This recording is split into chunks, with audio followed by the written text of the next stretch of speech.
हर हर महादेव, जय भोलेनाथ। नमस्कार, मैं साधना पांडे मार्गदर्शन पे आपका स्वागत करती हूँ।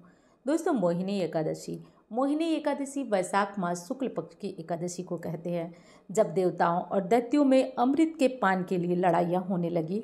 यानी कि समुद्र मंथन से जब अमृत निकला तो दैत्य और देवता दोनों ही लड़ाई करने लगे कि हमें अमृत चाहिए। ऐसे में भगवान विष्णु ने चतुराई का परिचय देते हुए अपने आप को मोहिनी स्वरूप में बदल लिया और इस तरह से इस भयंकर युद्ध से बचाव किया। भगवान विष्णु के इसी स्वरूप को मोहिनी एकादशी स्वरूप बोला गया और इसी स्वरूप के लिए इस एकादशी का यानी कि इसी स्वरूप पे पूरी तरह से निर्धारित है यह मोहिनी एकादशी। साधु, सन्यासी या फिर मृत्यु लोक में योग माया से जकड़े हुए व्यक्ति यदि मोहिनी एकादशी का व्रत करते हैं, नियमों का पालन करते हैं, तो योग माया और उनकी माया से, लीलाओं से व्यक्ति बच सकते हैं। तो दोस्तों, ये मोहिनी एकादशी शुक्ल पक्ष यानी वैशाख मास शुक्ल पक्ष की एकादशी को कहते हैं। दूसरी चीज़, मोहिनी एकादशी का व्रत करने से क्या फ़ायदे होती हैं वो जान सकते हैं आप। वैसे तो हर एकादशी का अपना अपना लाभ होता है। एकादशी का व्रत का जो नियम होता है वो एक दिन पहले से चालू हो जाता है। तो एक दिन पहले दसवीं तिथि में आपको शाम को चावल नहीं खाना चाहिए। सूर्यास्त से पहले आपको अपना भोजन कंप्लीट कर लेना है, पूरा कर लेना है। सूर्यास्त के बाद भूख लगती है तो आप जल ले लें, फल ले लें, दूध ले लें, ये सब चीज़ें खाइए। लेकिन सूर्यास्त के बाद आपको दही का सेवन और चावल का सेवन बिल्कुल नहीं करना है। एक दिन पूर्व ब्रह्मचर्य का पालन भी आपको करना अनिवार्य रूप से ज़रूरी है। साथ साथ लहसुन प्याज युक्त खाना दसवीं तिथि में नहीं किया जाता है। तो सब मिलाकर एकादशी का जो नियम होता है, दसवीं एकादशी और अगले दिन पारण तक ये नियम पालन किया जाता है। तो इस तरीके से करके दसवीं का नियम पालन होगा। उसके बाद दोस्तों हम उठेंगे अगली सुबह एकादशी। जिस दिन एकादशी होगी उस दिन भगवान विष्णु का नाम लेते हुए आप अपनी शैया त्यागेंगे। यानी बिस्तर से उठने से पूर्व आप भगवान विष्णु के ओम नमो भगवते वासुदेवाय या ओम विष्णवे नमः बोलते हुए आप उठेंगे। उसके बाद धरती को प्रणाम करेंगे। इसके बाद आज व्रत है, इस बात को सोच करके मत रहिएगा। आप भगवान विष्णु के ज़्यादा से ज़्यादा नाम स्मरण करते रहिएगा।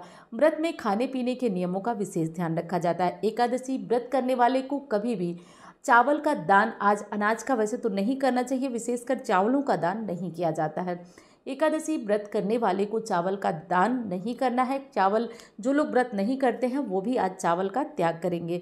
एकादशी व्रत में आपको खाने पीने के विशेष नियम का ध्यान रखना होता है। जैसे अनाज नहीं खा सकते, सेंधा नमक नहीं खा सकते। आप जितनी बार आपका मन चाहे फलाहार कर सकते हैं। दूध, दही, कुट्टू का आटा, सिंघाड़े का आटा, जो भी आप खा सकते हैं, जो चीज़ें आपको लगे कि नहीं शरीर के लिए ज़रूरी है, और जितना आप खाना चाहें खाकर आराम से व्रत रखिएगा। कोई टेंशन वाली बात नहीं। यहाँ नमक और अनाज जो होता है उसका सेवन नहीं किया जाता है।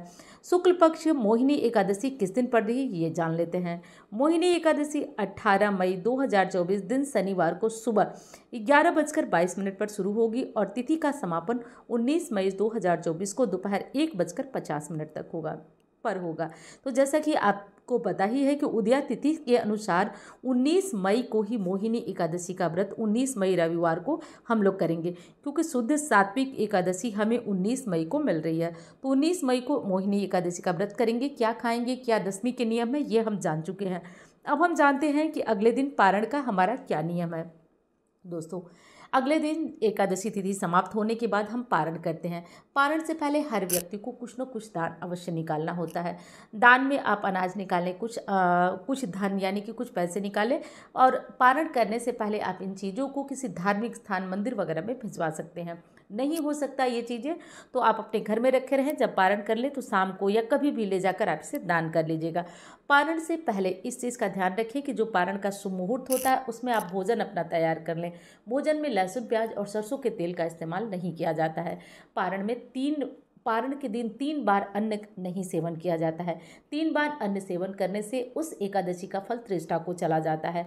इसलिए ध्यान रखें कि आपको सुबह पारण के समय अपना भोजन तैयार कर लेना है और आराम से बैठकर आप चावल का भी सेवन पारण में कर सकते हैं, कोई दिक्कत नहीं, बल्कि चावल का सेवन करना शुभ माना जाता है। तो एकादशी में चावल आप खा सकते हैं। और दूसरी चीज़ कि जो दूसरी बार आप अनाज खाएंगे वो आप शाम को खाएं। तो अगर बीच में आपको भूख लगती है तो फल, दूध, दही, छाछ, लस्सी इन सब चीज़ों का इस्तेमाल करिए, लेकिन 3 बार अनाज नहीं खाया जाता है। इस चीज़ का ध्यान रखिएगा दोस्तों। और हाँ, आपको वीडियो पसंद आ रही है तो प्लीज़ लाइक करना मत भूलिएगा। और हाँ, चैनल को सब्सक्राइब कर लीजिएगा। और सारी विशेष महत्वपूर्ण उपायों के लिए और जो एकादशी के और सारे नियम होंगे वो आगे वीडियो में आप जानेंगे। पारण का शुभ मुहूर्त जो होगा दोस्तों वो 20 मई को सुबह 5:28 से 8:12 तक। तो ये शुभ मुहूर्त नोट कर लें, स्क्रीनशॉट ले लें, इसी मुहूर्त में आप अपना पारण कर लीजिएगा। चलिए अब मैं मिलती हूँ आपसे अन्य वीडियो में। कमेंट बॉक्स में हर हर महादेव लिखना मत भूलिएगा। धन्यवाद। हर हर महादेव।